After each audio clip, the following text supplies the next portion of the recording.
Yo, party peeps, what is up? It's your boy, the best gabber in the biz. The final episode of Raw before this Saturday's Bad Blood is officially in the books. And man, a lot of stuff went down. So, let's gab about it. First things first, let's just talk about the Intercontinental title scene right now. Main event, Jey Uso, yeet. Yeet. First Raw as the IC champ. And bro, once again, Triple H shows that his ass is on Twitter. Because, man, he checked the burner. He saw, give Jay a really cool, blue decal for the Intercontinental Championship. And Jay debuted that here tonight.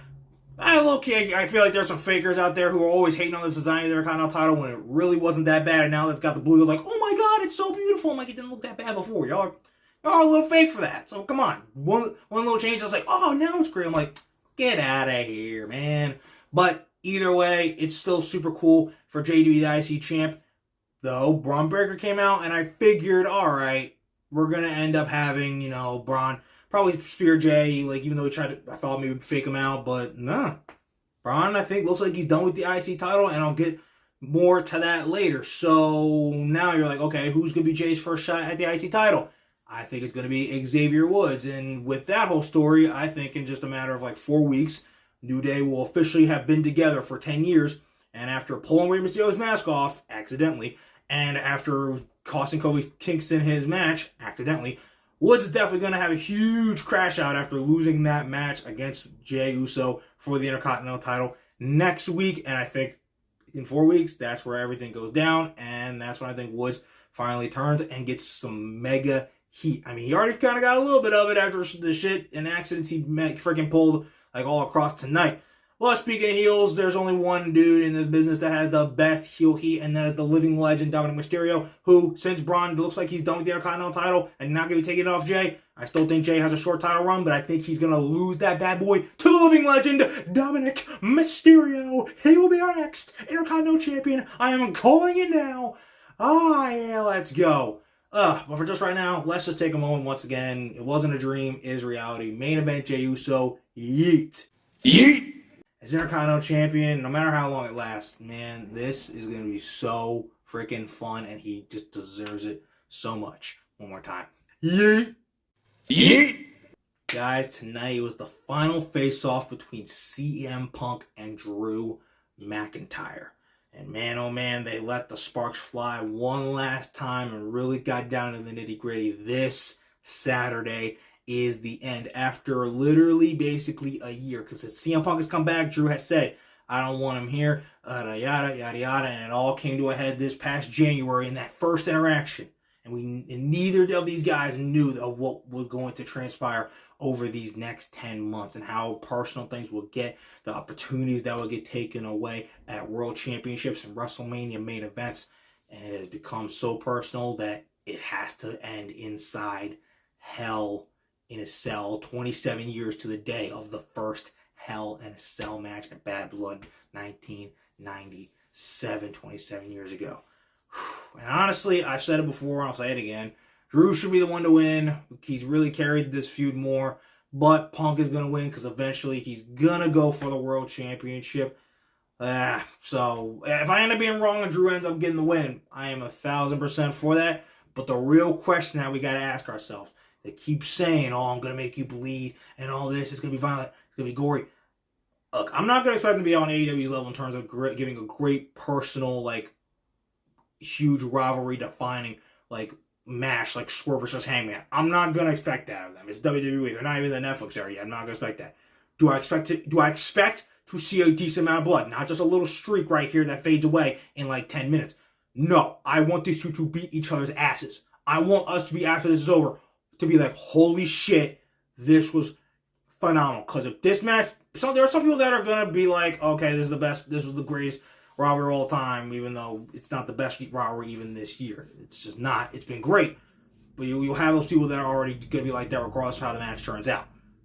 But for the rest of us, this match needs to deliver. If this match does not deliver on its violence, doesn't live up to the name of Hell in a Cell, and just doesn't hit, then this rivalry will almost kind of be like a bust, because it'll just, that's how we remember it. It'll be remembered as the wet fart at the end instead of the stuff that they did all before that.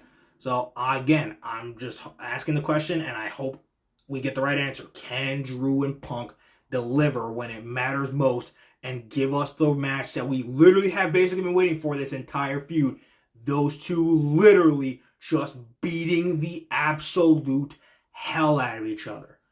Well, there's a God and a devil in this world, and inside Hell in a Cell, it's the devil's playground. So the devil's going to be in both of their ears, and they're both going to listen. So boys, get out there and beat each other's asses. I need it! Guys, tonight, Sami Zayn finally got through. He has finally gotten his World Heavyweight Championship match against Gunther. As I expected, it's not on the Bad Blood card. It would have had to have been made. It would have had to have been accepted by Gunther last week in order for the match to actually take place of Bad Blood. It's already 5 matches. It's weird there's no men's world title being defended on that show, even though Cody, as the men's world champion, WWE champion, is on there, but it still feels weird. But next week, they join a huge loaded championship edition of Monday Night Raw, as Zayn and Gunther will be the main event and battle for the world championship and battle it out for a championship for the second time this year. Gunther, he will end up beating Sami. Sami will put on an absolute classic and once again show why he is going to be world champion next year and have an awesome title reign. However, I talked about Braun Breaker not going after the IC title and pretty much staying his babyface.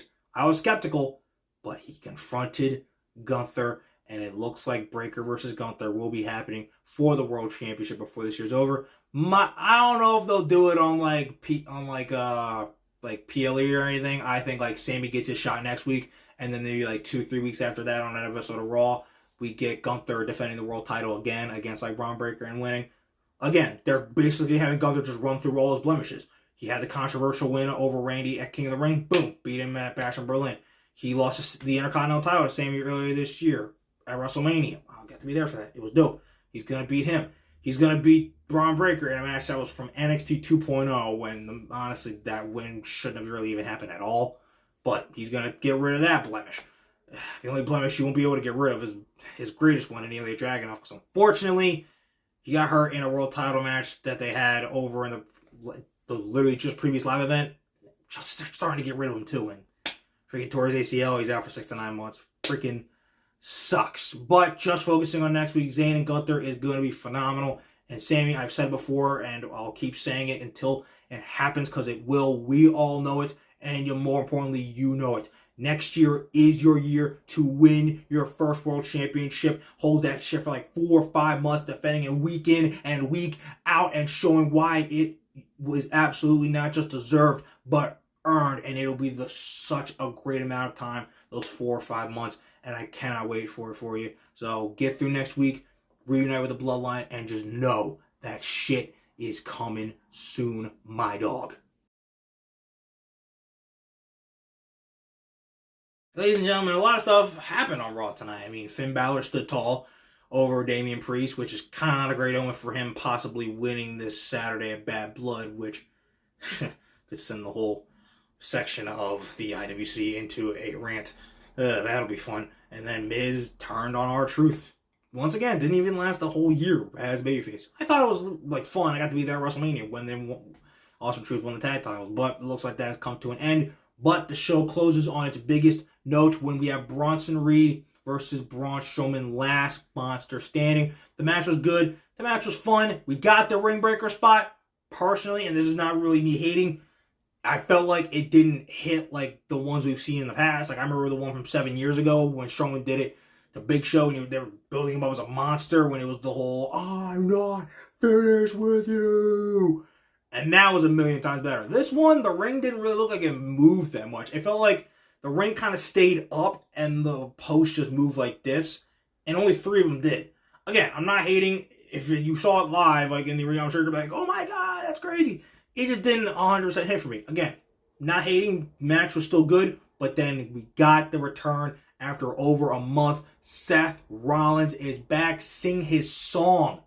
And dude showed Bronson Reed a very important life lesson that you never, ever, ever, ever want to forget. And that is when you fuck around, you've got to find out. Bronson fucked around with those 7 tsunamis to put Seth on the shelf, and he found out with a curb stomp right to his mitt on the steel steps, Braun Strowman is the last monster standing and definitively the monster of WWE, all thanks to Seth Rollins. So now we can move on to where I think this was going to go, and I said this was going to go, like back when Bronson attacked Rollins and put him on the shelf. I think these guys fight at both Crown Jewel and at Survivor Series War Games. Bronson wins the first one. Seth wins the second one. I don't think they'll do like a trilogy thing. I mean, they could, but Seth will win that if that happens. But I think they do it twice. They split. Seth then goes off. Basically, by that point, building towards the Rumble, Punk will have lost his world title match against Gunther by that point. We get those two in the Rumble together. They basically cost each other opportunities to get back to the World Championship. And finally, main event WrestleMania in terms of CM Punk. And then that leads to the match that we were supposed to get last year. And that is Seth Rollins versus CM Punk. No title, because some people still think he needs a title, happening at WrestleMania 41. And then there we go. All done and done. But it is good to have Seth back. Like, Raw just does feel a little... We have a lot of great songs still on Raw, with Sami Zayn and go, and, day one-ish. But, gotta be honest, doesn't feel like Monday Night Raw without Seth freaking Rollins. Because he is a visionary. He is a revolutionary. He is the concerto. The one that leads the choir every Monday Night Rollins. Oh, he is Seth freaking Rollins. Yes. Okay, you guys, that is Raw. We are done. Put it in the rearview mirror. We are done. Super solid go-home show. I'm looking forward to Bad Blood, but dude, holy crap. I was already excited for this week's Dynamite 5th year anniversary, but it just got even huger. Danielson and basically saying, fuck John Moxley and the BCC, said, I'm going to be the world champion that I want to be. So you know what? Me, Okada, one more time. Let's decide who's the best. It's already tied 1-1. We're going to have the tiebreaker this Wednesday for the AEW World Championship. It joins Hangman versus Juice, which will basically end up leading to Hangman versus Jay White in a rivalry, which is going to be sick. And then Ricochet versus Ospreay for the International Championship. And, Britt Baker versus Serena Deeb as well, because, it's in Pittsburgh. Damn, I wish it was in Philly. Ugh. But, guys, that Wednesday show is going to be phenomenal. And then Friday, we got the last stop before Bad Blood. What the hell is going to happen on the Blue Brand as, U.S. title fights and, big-time tag matches that will never happen ever again because they've never happened before either. Go down at Bad Blood. And then, like I said, Bad Blood, it goes down this Saturday. Finn versus Priest. Rhea versus Liv. Dumb stuck in a shark cage. He can't be behind bars, man. Cody and Roman versus Jacob and Solo, and McIntyre versus Punk. And then once that's all said and done, a week later, we got Wrestle Dream. Seriously, guys, you're not going to want to miss any of these shows coming up. You're definitely not going to want to miss what your boy, the best gabber in the biz, has to say afterwards. So keep on liking, and most importantly, keep on subscribing. And also keep on remembering that when it comes to talking wrestling, who better to gab with than Gabe right here. Okay, guys, I hope you enjoyed Raw tonight. It was super solid. Welcome back, Seth. Fun times ahead. It's going to be a rockin' October, for sure. So, until then, deuces fuses, and I'll see you guys after Dynamite's 5th year anniversary. That's just going to be so tight. Later, peeps.